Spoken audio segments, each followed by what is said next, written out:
রমজান মাস কোন স্মার্টফোন ব্যবহার করবেন না, নেট কানেকশনের সাথে সংযুক্ত থাকবেন না। যাদের নেটেই কাজ, নির্দিষ্ট সময় কাজের সময় করবেন, এরপরে টোটালি বন্ধ করে দিবেন। বাসার রাউটার বন্ধ করে দিবেন, নির্দিষ্ট সময় চালিয়ে বাকি সময় বন্ধ করে রাখবেন। ডিসিশন নেন, দেখবেন আপনার রমাদানের অন্য 10টা 20টা প্রস্তুতির চাইতে এই একটা প্রস্তুতি আপনার রমাদানকে অনেক বেশি অর্থবহ করে দিবে ইনশাআল্লাহ। দ্বিতীয়ত, রমাদান মাসে আনহেলদি, অস্বাস্থ্যকর এবং আমাদের জন্য ক্ষতিকর এবং অপ্রয়োজনীয় অতিরিক্ত খাবার গ্রহণ করা থেকে রমাদানে বিরত থাকেন। দুইটা জিনিস, এই দুইটা জিনিস যদি সঠিকভাবে করেন, আমার বিশ্বাস আপনার রমাদানকে আপনি অনেক সুন্দরভাবে কাটাতে পারবেন। এবাদত বন্দেগীতে আপনি স্বাদ পাবেন, তৃপ্তি পাবেন, স্পিরিচুয়াল যে আধ্যাত্মিক যে একটা প্রেরণা, শক্তি, এটা পাবেন। এই যে চোখের জেনা হয় সোশ্যাল মিডিয়াতে, এই যে আপনার ডোপামিন সোশ্যাল মিডিয়াতে একটার পর একটা আনন্দ, বেদনা, হাসি, বিভিন্ন ইস্যুগুলো আমাদের মনোযোগকে বিভিন্ন ভাবে বিক্ষিপ্ত করে ফেলে। এরপর ইবাদতে মনোযোগ হয় না, না তারাবিতে মজা পাই, না রোজাতে, না তাহাজ্জুদে, না দোয়াতে, না তেলাওয়াতে কোনো মজা পাই। এগুলো থেকে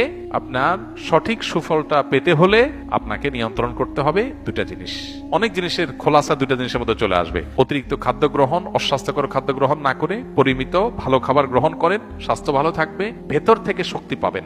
আর খাবার যখন এলোমেলো হবে, ওইটা মানুষের আধ্যাত্মিক শক্তিকেও ধ্বংস করে দিবে। এবং তার সাথে মোবাইল ফোনের নিয়ন্ত্রণ, এই দুইটা জিনিস ডিসিশন নেন এবং আপনি লিখে রাখেন, ইনশাআল্লাহ হবে ইذنিল্লাহ আপনার জীবনের শ্রেষ্ঠ রমজান আপনি কাটাতে পারবেন এই দুইটা প্ল্যান করার মাধ্যমে। আল্লাহ আমাদেরকে তৌফিক দান করুন, হিম্মত লাগে এটার জন্য, সৎসাহস লাগে।